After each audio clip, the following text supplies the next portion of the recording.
Hello and welcome to the Addressable Insights podcast. We have a very special guest today. He is an industry veteran, a three-time crypto CMO, a chief marketing and growth officer at SKALE, Andrew Saunders. Hello. Hello, my friend. GM, How's my it friend. going?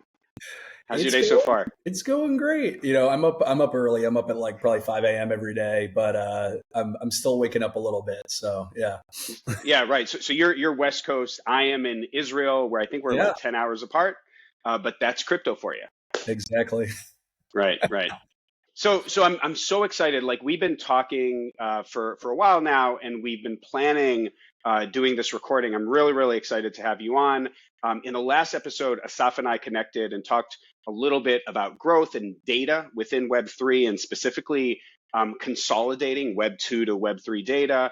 I know that you bring a totally different perspective to the table. So let's just start, Andrew, with a quick intro. Like, tell us who you are, a little bit about your background, and how you found yourself in Web3.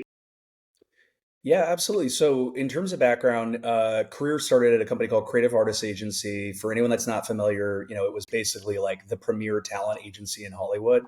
So my role, I actually started kind of my own businesses inside of a business, which is a little bit of kind of how my career's been. But, my first role was I basically built the bridge between our entire agency and, Madison Avenue, right? So I was the guy working with, the Pepsis of the world and the Fords of the world and really trying to help them understand like how to leverage the power of Hollywood and entertainment. And this is, pre-influencer marketing. And then, after that, basically merged with kind of our M&A team and we created what was called client strategy. And so at that point, I really kind of represented the 1% of Hollywood. And my role was really thinking about them as businesses and how to, build and scale and grow those businesses. And so that could be anything from, launching a new entity with them. It could be developing a new startup and then going to Silicon Valley to raise funds for it, some of which have actually sold over the years, which is kind of Oh, exciting. wow. But in a sense, over time, I kind of just became, again, both this bridge to, big brands and also the bridge to kind of early Silicon Valley and tech. And it was great. I mean, my big clients back then were, Justin Bieber, Ashton Kutcher, who kind of became like one of the faces of Silicon Valley. I worked And with, an investor, right? Ashton Kutcher is like well known in the VC scene these days too.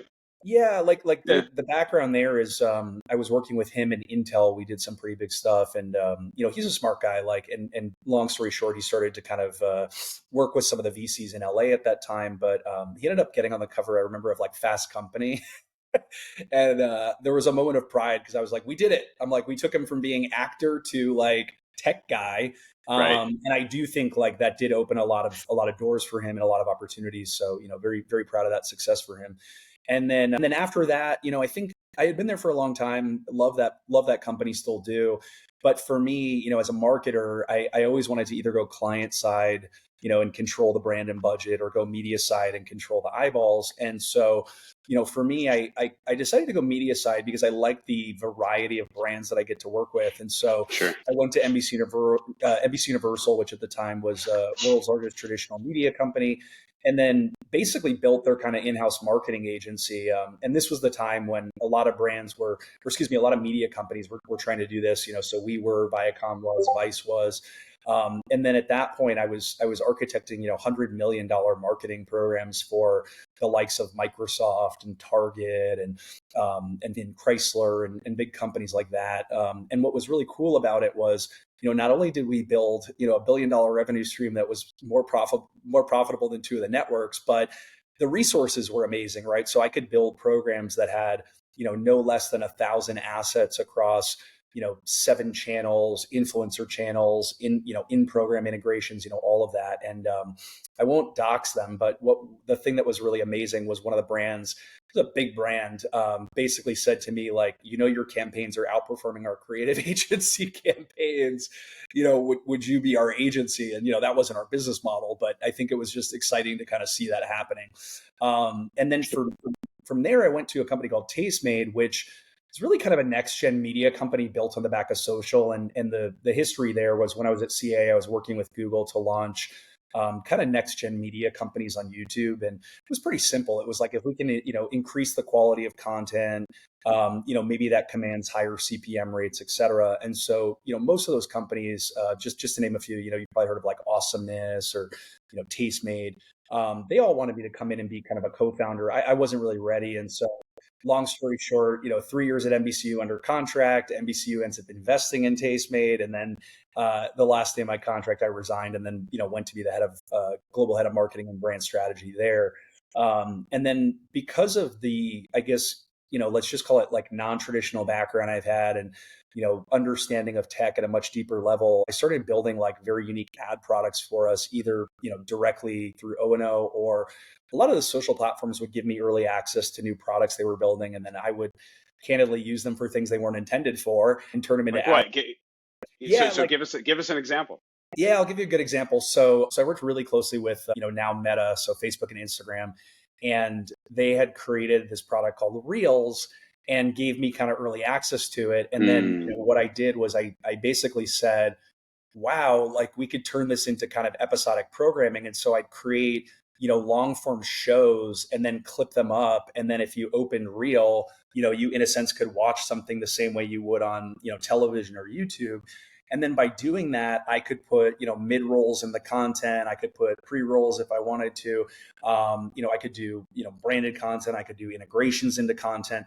But I remember them calling me and going like, well, that wasn't what we created it for, but like, what do you think? And I was like, listen, it's your product, do with it what you want. But I was like, this is a valuable ad product. And I mean, now you're seeing obviously for them, a big push towards Reels. So I think they would probably agree with that. Yeah. When was this, Andrew?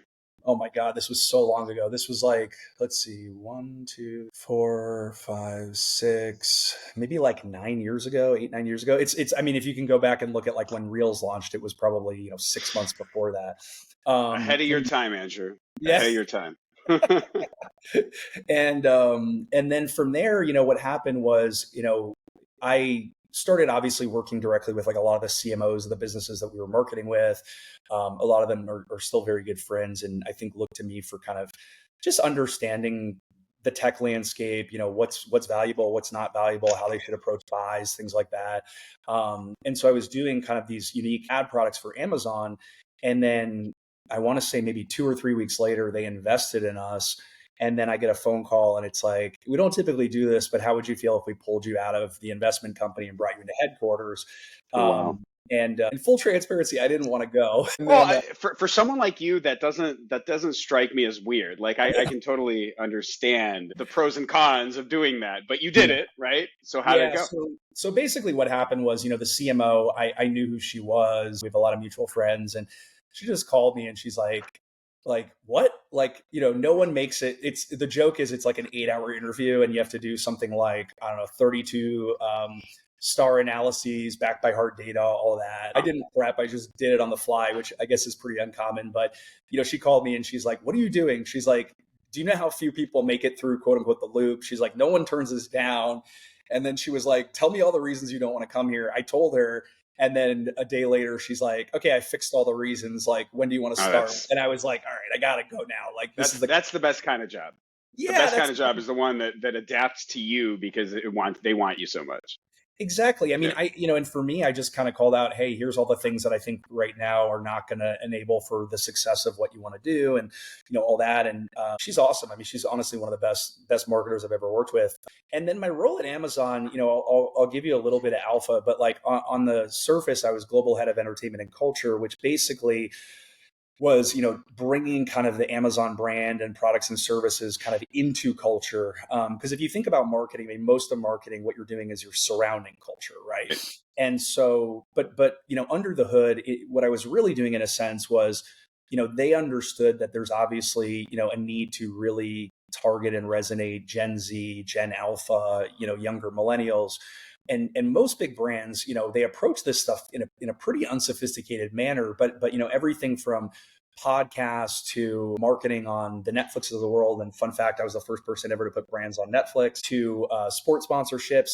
There's a lot of limitations and measurement on this stuff. And so most of what they were doing was giving me, pretty hefty budgets, data science teams in India. And then it was, go crack the code on podcasts, prove that it works, figure out the optimal way to leverage them, spend, all that kind of stuff. So it was a lot of, channel hacking. And then on top of that, I was the bridge between headquarters, all of our media companies, so Prime Video, music, Wondery, et cetera.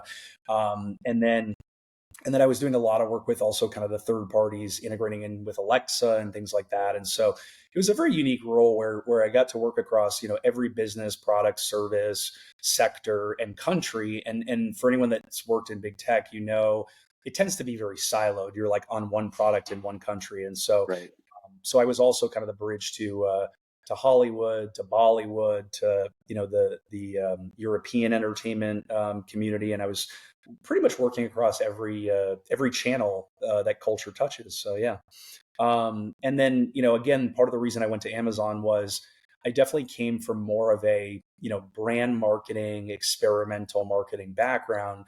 And we'll talk about this later, but I am a big believer in performance marketing, and so I personally thought that by going there, I'd learn from the best, and I did. I mean, some of the stuff that I learned was kind of next level. And I would say like the way I kind of look at myself, because there's a lot of different types of marketers, is I kind of call myself a data inspired marketer. And what I mean by that is I use data to create assumptions or hypotheses and things like that.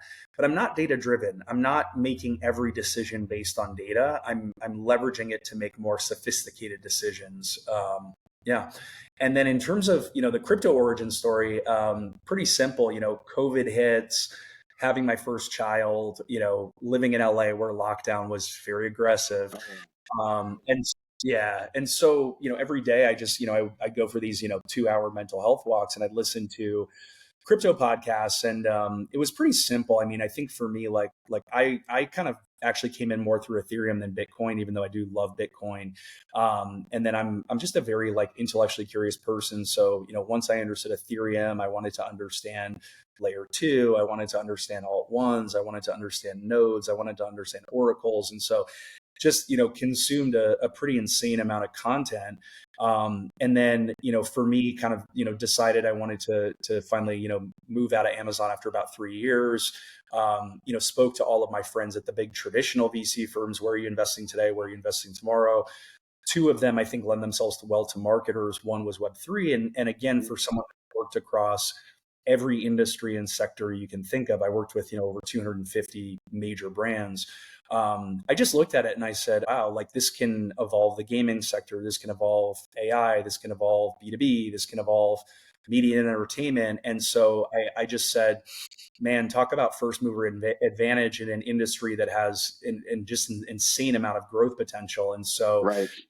and so at that point, I'm also, funny enough, I'm also an LP in a fund in Web2. So I have a pretty good understanding of this stuff. And I also, really understand kind of the potential growth path, potential acquisition partners, things like that, just because I've worked across so many different sectors. And I said to myself, okay, if I'm going to go into an industry early, that means obviously it's very volatile. What's the most stable thing? Infrastructure, right? So I was talking to, Chainlink and Arbitrum and a bunch of others about, CMO roles. And the other thing that I liked, I think, about going to a blockchain was the amount of information you can learn is so much greater, right? Because you've got this ecosystem of, 400, 500 projects. And so, talk about understanding DeFi, understanding infrastructure, all these different areas. You're basically talking to the founders of all these businesses on a regular basis. And so I think your learning curve just kind of goes Sure. like this. And then after Arbitrum, I was the chief marketing. So I was the first CMO of Arbitrum. Then I was the chief marketing and strategy officer of Hashflow, which was a multi-chain DEX aggregator. So obviously dove very, very deep into DeFi. And then now I'm the chief marketing and growth officer of SKALE, which is a little bit of, I think in my head, kind of like returning to home and kind of the world that I started in and the world that I do quite love quite a bit. So So tell us a little more about the role in SKALE and kind of about the company in general and what you're looking to achieve. Like, what is, growth has many different faces, right? Like growth is different things for different companies, and it's even different things for the same company throughout its life cycle, right? So walk us through that at SKALE right now. Yeah, for sure. So So I think I put a post about this on Twitter, but like the nice thing about, I think, having been a first mover in this industry is job security. I mean, I get no less than 10 projects a week, or VCs or investors, reaching out. And so, similar to kind of the last one, I had probably no less than about 50 companies circling. And so the way I approach it is because I'm also an investor, an advisor, a trader, is I put them all through the same research lens that I use for my own investments. And so what was interesting about Scale to me was when I looked at the numbers, I was like, the daily active user base on many of these dApps is pretty significant and not botted. I think like the unique active wallets on Scale have grown something like 4,000% in the last year. Wow. Other things to kind of keep in mind is, I believe most of the unlocks have already occurred, which, some companies that doesn't happen, and then when I started to kind of further look into and understand the modular architecture and the high throughput capabilities and all of that, and even for someone that came from the roll up space, I was like, I don't understand why others didn't build this to begin with or didn't pivot in this direction. And, I've done my own research and I now kind of understand the rationale behind some of that, which I won't get into, but I think the technology is pretty incredible. And the other thing I would add is when I look at some of the chains that already exist, I do think they're going to slowly pivot in this direction. But as you know, in blockchain, you can't really start from square one. And so I Right. think what we'll see long term is a lot of projects kind of Frankensteining their way to a model similar to this. And so, the way I kind of think about it as a car analogy, you open the hood of the Scale car, it's a beautiful engine. 5 years from now, you open the hood of some of these other cars, and it's a hot mess. But on the outside, it's still a beautiful car. Right. I love Um, that. yeah, and the other thing I would just say is, I not to say like narratives drive my decision making; they really don't. But again, if I look at like some of the sectors I'm bullish on, and we can talk about some of this obviously in later questions. I am very bullish on AI long term. I worked in AI and machine learning for 3 years. I'm very knowledgeable in that space. I'm very bullish on gaming. I've worked with consoles, the big game studios. I've worked with casual gaming companies like creators of Candy Crush over the years. I've worked in cloud gaming at Amazon. And so, that's another sector I'm excited about. And then also I think, SocialFi, like anyone that understands social knows it's one of the most complicated builds like out of anything. And Mm. there's also an insane amount of transactions on the back end and things like that. And so when I look at Scale, even just kind of developer acquisition, I mean, I think we have something like 80 dApps literally just waiting to deploy right now, and the number keeps growing every single quarter. And I look at what these dApps are, and a lot of them are games, but they're not GameFi garbage. I mean, what they are is big independent gaming studios all over the world that are building, on Unity, and these are real games, and you can download them in the Epic Game Store. And then, I've said this before, and I do believe this, but like people always ask me, like, oh, what drives mass adoption? I mean, obviously, simplification of some of this tech and reduction of barriers over time is going to help. But again, as someone that's worked in every brand sector over the last 20 plus years, I still believe like one AAA game or one incredible social dApp is what's going to bring in the masses. And so, again, when I look at Scale and I look at the fact that gaming is on fire, AI is on fire for obvious reasons, because not just high throughput chain, but also there's no gas fees, right? Mm. Which has to do with kind of the unique modular architecture. I just look at this as, again, the likelihood that we can be a chain that has a dApp that drives mass adoption is higher, right? Because if you're just, a purpose-built DeFi chain, for example, DeFi is not very accessible to normies. Right. I love DeFi, I do, but like I'm less bullish on a DeFi app driving mass adoption than I am a consumer game or a Sure. consumer platform. Yeah, And for and I guess on that note though, right? There's the top down approach and there's the ground up approach. So the top down would be for a Fortnite or I don't know, Brawl Stars, two games that my 10-year-old son plays a lot. like them. To say, all right, we are incorporating Web3, right? There are tokens or elements, there are NFTs, all these different things. Yeah. And then, but on the other side, you're seeing all these kind of native Web3 plays. We saw it originally with play to earn games, but obviously there's some issues with playing in order to earn, because then it kind of becomes like a job. It becomes less of a game, right? And more like a DeFi something cloaked in a game. Yeah. So I guess how do you see that? Again, do you think that next killer app, whether it's a game or something else, Mhm. will be that a large institution, a large artist, right, with millions and millions of followers, kind Sure. of dropping it down, and the tech will be just accessible and intuitive enough for everyone to use? Or is it literally going to start with us, the people who are already in the space, and spread out to the outside world? It's a loaded question, and I have a long answer for it. Let's take gaming because it's easier to talk about it against like a specific Sure. sector or vertical. So here's kind of my hypothesis from a gaming standpoint. So I live in Los Angeles. Most of the big game studios are either in LA or they're down in Irvine, which is, like Orange County area. And then also you have, the big tech is here, right? So, Amazon has a huge presence in LA, also Seattle. Apple has a huge presence in LA. Right. My personal opinion is it kind of could come from anywhere, and you're probably going to see it from all sides. So I'll kind of walk through it. So on the, let's call it native side, I think what it's boiled down to up until now is getting maybe like indie game developers in, right? So there's great indie games out there like Stardew Valley, things like that. And those things I think to some extent have just organically taken off and succeeded.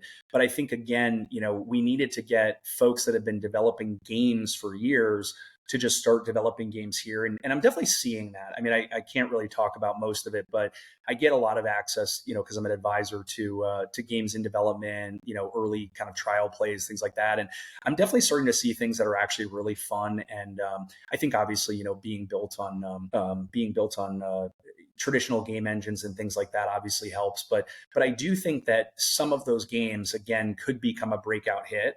And I do think a lot of that happens through, various channels, whether it's Twitch, Reddit, influencers, social, et cetera. So I do think that could happen. Flipping it on its head. So if we're talking more about kind of the big game studios or big tech, yes, you were 100% right. They have the ability to drive mass adoption much faster because of the size of their existing audiences. And what I mean by that is, for Amazon Cloud Gaming, if they want Right. to, they can feature that front and center on the Amazon.com homepage, which has insane site traffic. They can incorporate that into newsletters. They can start marketing that game on boxes that are getting delivered to every single home, right? So when you think about like the, let's call it O&O media that they own and control, like that is extremely powerful, right? And then on top of that, like, so my old team, for example, used to do all the fun writing on the sides of the delivery vehicles and things like that. But same example, it's like if you wanted to take every Amazon delivery truck and turn it into a moving billboard, you could do that. My team used to do the Super Bowl ads at Amazon. You want to start talking about a game in that ad, I mean, you just reached 90% of the U.S. population. So I think that's huge. And then last thing I call out is like people always talk about, oh, Amazon, world's largest media buyer, $6 billion a year. That was my team, right? And so it's true. I mean, the resources I had access to were unparalleled. And so we could just do things that, startups or even kind of mid-sized businesses couldn't, and we also had tons of brands willing to, invest maybe 50% on something to do it together. And so there's just so many resources there. I think the reason, and I'll shift more to kind of like the big game studios. I think the reason we're not seeing it yet definitely ties to regulation clarity, and I'll also talk about the traditional gamer. But I think again, if you're a big game studio and you're really successful and you're based in the U.S., I don't know that the cost benefit there is there to take on the risk before there's clarity. I think once there's clarity, you'll start to see more folks kind of jump in. And then obviously the other challenge is, most gamers or like traditional gamers tend to be fairly anti, play to earn in crypto. I think a lot of that's obviously driven by the fact that the games haven't been fun, and that you're not kind of incentivized. But again, when I look at traditional games, like CS:GO, it's hard for me to believe that down the road someone doesn't see the value in getting that exclusive skin, owning it, Right. and then having some sort of significant value attached to it. And so it makes total sense to me that things will head in this direction. I think it's just a waiting game. And then the other thing I would say is like I am friends with a lot of big game developers down here. Some of them will start something like this as a side project. A lot of them will go full anon because they don't want it to jeopardize their personal brand or reputation in traditional gaming. But I would just say like there's been a lot of acceleration in the space, and I do think it's a little bit of just kind of a timing, waiting game, clarity thing. Yeah. So Okay. hopefully that's your question. Yeah. So I want to get us back into metrics within Web3 and KPIs. Maybe let's use scale as an example, and you can share whatever you feel comfortable sharing. But Sure. I think it's really interesting to see how different companies measure growth. How do you measure growth? What are the metrics that you look at specifically at scale? Yeah, let me talk about it more from like a marketing perspective. So Sure. I think the first one is like CPM, CPC optimization. And so, again, going back to like part of why I went to Amazon was to learn performance marketing. And so a lot of what I'm doing is tons and tons of tests across various channels. And I'm testing for, messaging, I'm testing for targeting. And then a lot of times what I'm trying to do is just continuously optimize those tests to, reduce CPM, CPC costs. And then at that point, I'm doing what's called, trying to identify point of saturation. And what that means is, let's say I do a $15,000 test on this channel and I get some pretty good results. And maybe I don't do A B testing, I do like AN testing. So let's say I tested like 12 different variations. Then, I'm identifying kind of which of the 12 is moving the needle. And then I'm doing RTO, real time optimization, shifting everything towards that. And then next time I might say, okay, now I want to double the budget, from 15 to 30K. And then maybe I'm seeing again, 2 times the success, right? But then on the next test, maybe I want to triple the budget from 15 to 45K. And then at that point, maybe I'm seeing, diminishing returns. And so what Right. that says to me is, okay, point of saturation is somewhere between 30 and 45K. And then I'm trying to figure out what that number is. And then that effectively helps me from like overspending on that channel. And then I can start to take that budget, bring it to other channels and kind of repeat the process. So I would say like CPM, CPC optimization is definitely one. Site traffic increases, really important. I'm looking at, again, when we go back to kind of CPC, like increasing my site traffic. Can I drive repeat visits? Can I drive, longer site time or duration, or even like, let's say I'm talking about a specific segment, because when you land at a website, there's obviously different drop downs that are kind of targeted towards different audiences. So it might also be things like, can I get people to spend more time on the bridge page, or can I drive repeat site visits to the bridge page? So things like that. Wallet connects, I definitely look at wallet connects because, again, if you're thinking about the marketing funnel, it's like, check mark, they know you exist, you've driven awareness, check mark, you've either built positive perceptions, shift negative ones. So now there's some sense of affinity. And then at that point, there's the potential to take an action. And so if I can take them directly to that place where I want the action to occur, I'm looking at that. And I think like a big misconception that I found, because in this industry, there's a pretty, pretty significant lack of like sophisticated marketing talent. But if I'm seeing, for example, like a ton of site traffic coming to a wallet page, but then I'm seeing a huge drop off in that number to wallet connects, that to me says there's a product issue, right? And so at that point, I may go to, product UX or DevRel and say, hey, can we test some different messaging here? Or can we try moving the wallet connect button to a different location on the site? Or, can we make the button bigger, or should we change the color of the button? But, and then what I'm doing, similar test and learn is I'm seeing, okay, did any of those changes then result in a increase in the amount of site visitors actually connecting a wallet, that kind of thing. So wallet connects. Bridging, I think, is an important one. I think, again, like, if you're trying to drive a lot of audience to a bridge page, then obviously you're looking at the wallet connects, and then you're looking at, the bridging actions or even the TBL bridge.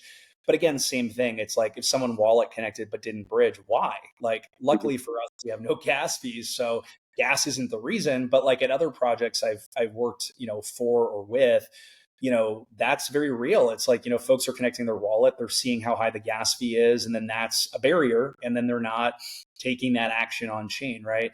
And then the last one is social, and like, I'm just gonna be totally honest. Like any sophisticated marketer knows that most social metrics are vanity metrics and total BS, and so I don't really care about follower numbers and things like that. And I'll give you an example. Like, so on my own personal Twitter, in the bull, I was getting probably north of 3,000 new followers a week, right? In the bear, And I said this to a lot of the projects I advise, like your goal is not growth, your goal is maintenance, right?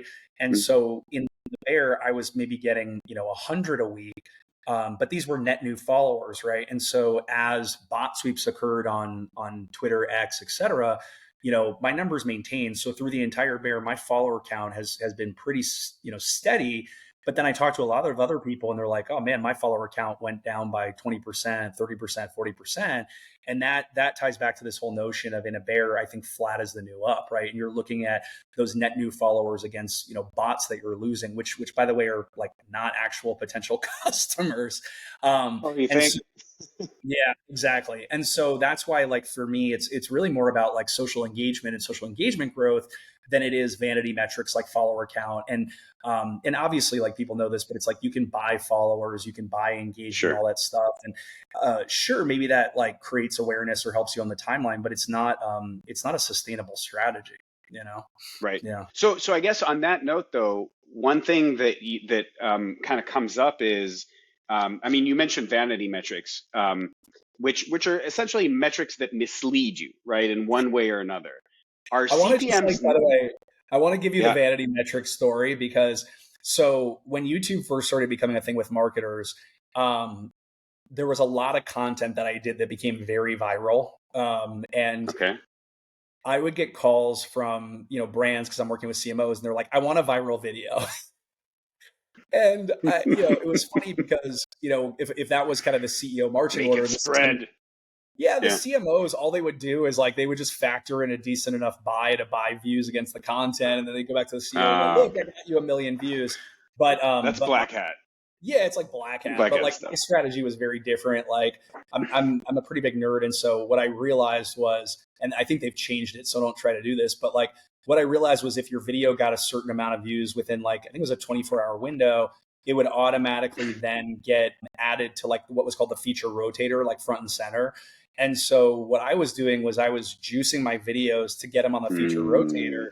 And then from there, they just organically exploded. And so I had multiple videos, probably 10 or 15 that, actually I was looking at one yesterday and it's up to like 5.4 million. And I'm like, all right, cool. Nice. Nice. Yeah. Well, I mean, I guess we have to reserve another episode for growth hacks because I love these kinds of stories. Relatedly, there are these top of the funnel metrics. You mentioned them, CPMs. I'd consider followers and impressions generally, right? Like as a top of the funnel metrics. And Yep. then bottom of the funnel metrics, like you mentioned, wallet connects and then transactions on chain. What advice do you have to marketers in our space about how to budget their marketing dollars, especially startups who might not have an arm and a leg to spend, right? So what do they do? Okay, so great question. I get this question a lot. So let me talk about kind of the traditional marketing mix, and then let me talk about kind of what touches these areas. So any sophisticated marketer knows that you typically want to put like 80 to 90% of your budget in media, right? In reach, impressions, because what you're trying to do is you're trying to take as much budget as possible to maximize exposure, right? And again, test and learn, create efficiency against that exposure. And then you want to basically put about 10 to 20% into, production creative. So, in Web2 creative agencies, because every dollar you're putting into production, you're sacrificing reach on that creative, right? And Right. so I think like that's, and we can talk about everything's organic. No, it's not. But I think like that's a great example. And then, if you were to ask me kind of what falls under media, like obviously, yes, traditional media channels. But I also put like influencers in media. And the reason I do that is because when you're thinking about Twitter, for example, influencers talking about and posting about your product, what that's doing is it's helping you own the timeline and it's generating visibility and it's generating awareness. And I'm less concerned with, whether or not that content's driving site actions or click-throughs or things like that. I really look at that as kind of a media channel, right? And so I put But that how do you kind of measure that, Andrew? But how do you measure how effective that is? Yeah, great question. So I think for influencers, again, like I approach it from a test and learn perspective. And again, if I'm looking at them as a media channel from like an awareness perspective, I am looking at, engagement numbers, reach numbers, things like that. And so the way I'll do it is like, let's say I have, an influencer that has 200, or let's do simple math. Say I have an influencer that has 100,000 followers. and I have an influencer that has 50,000 followers, and the 100,000 follower person costs, twice as much as the 50. What I'm then doing is I'm looking at all the performance metrics on the back end, and then I'm asking myself, okay, basically divide the first one by two, who has a more Right. effective CPM rate? And then I might say, well, this person can get me 50% of the reach with 20% efficiency. I just need to find another one of those people. And now I've got two people outperforming my other one, Yeah. Love it. Okay. And to continue with the bottom of the funnel metrics and that Yeah. comparison. Yeah. So bottom of the funnel is a little trickier. I always believe in marketing, like your job is to effectively drive all these qualified leads to the right place. And then I do believe it's product's job to, effectively convert them, right? Or the other thing you'll see at a lot of companies is, institutional sales teams or things like that, right? And so, what they're doing is, man, we need to like really drive the TVL, having one-to-one conversations with hedge funds, family funds, high net worth individuals. That's going to move the needle on that much more than retail traders or things like that. So yeah, hopefully that answered your question. It does. I think again, there's this misconception that everything's organic. And I think that where that comes from, again, there's, well, first off, you have a lot of kind of academic and developer founders that have never worked in corporate America or been exposed to marketing or marketing teams. But there's certain things that I see that are, even if they're unpaid for, they're not organic. And what I mean by that is, number one, speculation events. So if there's a project that's pre-TGE, you're in what I call this speculation phase, right? Where you have the ability to own the timeline because of that speculation. You have the ability to drive first-time users and first-time trials. And then, if your product is good, maybe you can make them sticky. But again, if you have a big, speculation event coming, all of that, awareness or media, et cetera, that's not organic. That's driven by speculation. Right. This second one is market manipulation. I mean, I won't get into specifics, but like, if you're tracking wallets or you're, a Zach XBT of the world, like it's pretty obvious that there are, folks behind the scenes doing certain things, right? And one of the jokes in crypto is, the best marketing is token price go up.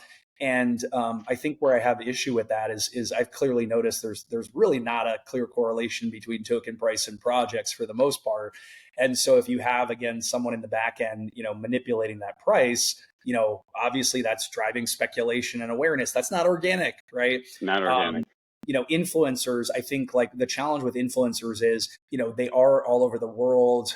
Every country has their own kind of disclosure requirements, things like that. But if you have a project that has an army of 10 influencers talking about a project on a timeline that are being paid behind the scenes, that's not organic, right?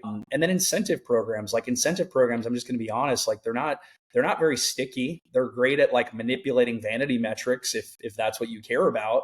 Right. But again, if you're running an incentive program with a significantly high value, APY or token reward or something like that, that's not organic, right? And so you see a lot of projects, I think, leveraging these kinds of things and then saying everything we do is organic, like BS.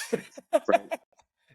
Right. Yeah. And it's not sustainable long term. It's just not enduring. There's no enduring value there. It just I'll call out, and I'm not trying to FUD anyone. A lot of these folks are my friends. Is like one of the things I've noticed in crypto is like people tend to go in one of two marketing directions. They're either going like the chain link direction, they're going like super technical, very kind of intellectual, which I don't dislike, but I do think for like the average, crypto curious normie or Web2 person, like that content can be a little bit hard to access and digest, right? And then on the other side, what I see is companies that are just going like 100% degen, really kind of unhinged. And listen, I think that's a great strategy for like owning the timeline, driving initial awareness. But like degens for the most part are not loyal. Like they're loyal to one thing, they're loyal to their bags, right? So once you pass TGE, this is why all of a sudden your TVL plummets, your community disappears, is they're like, okay, rinse and repeat that process on the next one. And so you have to really think about, like, again, the audience you're building, the audience you're attracting, the behavior of that audience, both short-term and long-term, because otherwise you just wasted that entire speculation phase, in my opinion. So, yeah. Our industry moves really fast, like really, really, really fast, right? Yep. So the question I'm going to ask you is impossible to answer, but nevertheless, I want your answer. Sure. What does the future hold for this wonderful industry? Where are things going? And specifically, I guess, from a marketing angle, where is the intersection between marketing and Web3 over the next, say, 5 years? Yeah, great question. There's like two things I'll talk about. So one is, and I know the DGens, listen, I'm a DGen. The DGens are going to hate hearing this, but like, I do think we're going to see more KYC in the industry. Some of these new projects that I'm aware of that are kind of in development, they're going KYC for a reason because what they're saying is I care more about institutions, family funds, hedge funds, TradFi, those folks coming in than I do kind of the average degen retail trader. So I think what's going to be interesting is like as more of that happens, now what you're getting Web2 data sets, right? And so anyone that's a marketer knows like a Web2 data set is far superior to a Web3 data set because you can target based on geo, you can target based on age. For anyone that doesn't know, go check out the data profile that Meta's created on you. It's pretty crazy, right? But it gives you a great How bad idea it of is. like, yeah, it gives you a great idea of like how sophisticated your targeting can get on those channels versus like other things. And so I think like the emergence of these Web2 data sets, like what you're going to be able to do or see more is like connecting Web3 data sets and Web2 data sets, which we call data matching. I'm already doing data matching behind the scenes, but again, the ability for me to do it is nowhere near what I could do at a place like Amazon. So I think that's going to be really interesting. And then the other thing is, and I do consider these media, like I put them in my media bucket.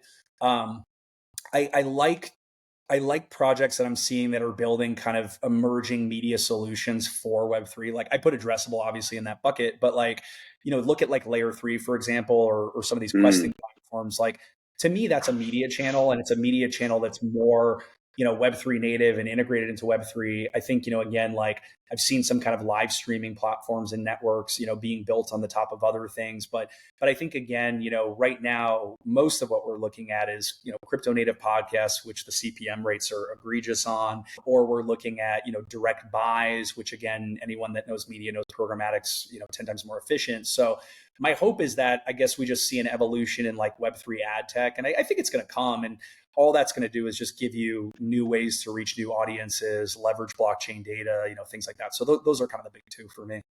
Yeah. yeah, I mean, there's some great maps. Actually, shout out to Justin Vogel at Safari, right, for putting Yeah. together that Martech ecosystem map, Yeah. which is which shows how we've been growing year over year. So, yeah.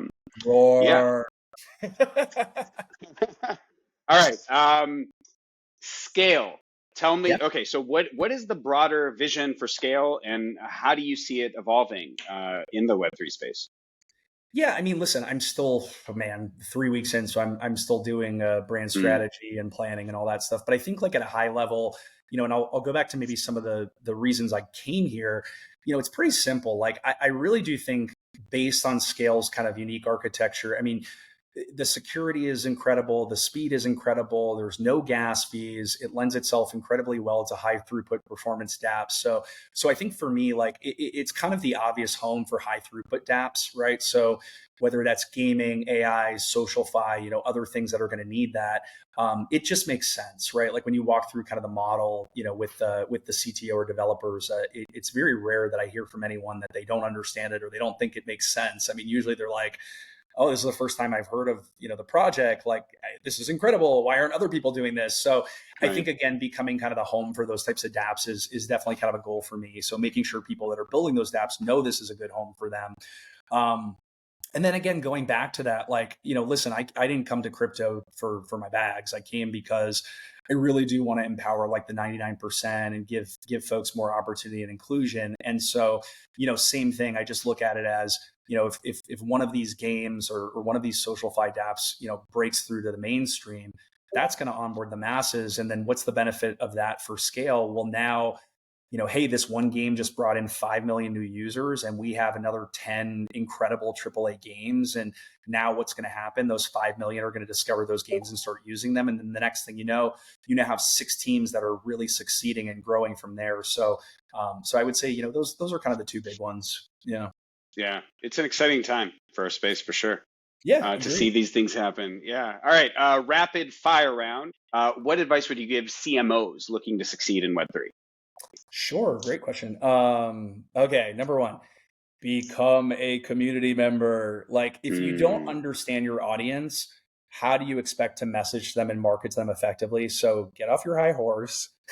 If you need to create an anon account because you don't want your main account to be, spicy, do it. But like, you need to live in the trenches with these people. You need to get to know them. You need to understand them. You need to really kind of dive in and we call this personas in marketing, but like, you right. need to understand the personas of who's there today and also identify personas of who's going to be there tomorrow. And you can't do that from the top of a skyscraper. You just can't. Second one is up level your knowledge base and 360 understanding. So even if you work in a specific sector like gaming or AI or infrastructure, I think a 360 understanding of all of crypto is very valuable, right? So there's ChatGPT is a great tool. Obviously, there's some really good podcasts. And it obviously it's different for kind of every sector, but I think like again, never stop learning, always increase your knowledge base. And then the last thing is because this is kind of how I've approached I've now built I think like 7 marketing organizations, but this is the model I used in Web 2 and it's still the model I used in Web 3. But so I try to create my own hybrid talent. And so what I would say is hire both natives and normies, right? Find normies Mm, that have really great hard skills and experience, find natives that understand the things they don't. And then over time, take the knowledge from both sides, transfer it across. And now you've got this incredible team of hybrid talent and then yeah. treat them well so that they don't leave you. Yeah, I've seen it skewed on both sides, right? So too many normies and traditional marketers who don't understand the space well enough, and then on the other side, right, people who only grew up in our space. It's often you're often blinded by the noise, just the sheer, and biases and like you said, vanity metrics Sure. more often than not. Okay, Yep. so you took more than 3 sentences, but I like thorough. Thorough is good, and I'll let you again elaborate on this one as much as possible too, as much as you want. Advice that you would give new marketers or growth professionals who are looking into Web3 and saying, I want to learn that. That seems like it could. There's a lot of potential, and I want to help it grow. Yeah, great question. So the first thing I would say is find the person in the industry that you aspire to be one day, right? Sure. And start learning from them, right? Look at what they're doing, look at how they're doing it, not just on Twitter, but there's a lot you can learn just by watching them, right? Through osmosis. I think it's hard to find a mentor. I mean, I do mentor a couple big influencers on content strategy. I do mentor a couple marketers, but I only have so much time. But again, if you can find someone that's also willing to be a mentor, that's going to exponentially help you. Second thing is build relationships. Like business is built on relationships. The more people you know, the more people you can access, the better. My rule of thumb is always, give but never take. I'm always willing to help someone, but I typically don't ask for something in return. But then maybe a year later, I ask for a favor. And now I've done 25 things for them and I'm just asking for one thing, right? Join communities and not just marketing communities, like join an NFT community, join a DeFi community, join a gaming community, because again, you're going to be exposed to more opportunities, but also you might discover that there's a sector you enjoy more or that you relate more to kind of people in that area. And then the last one, which is obviously a little hard, is build your audience. And what I mean by that is like, the more visibility and awareness you have, the more inbound opportunities are going to come your way.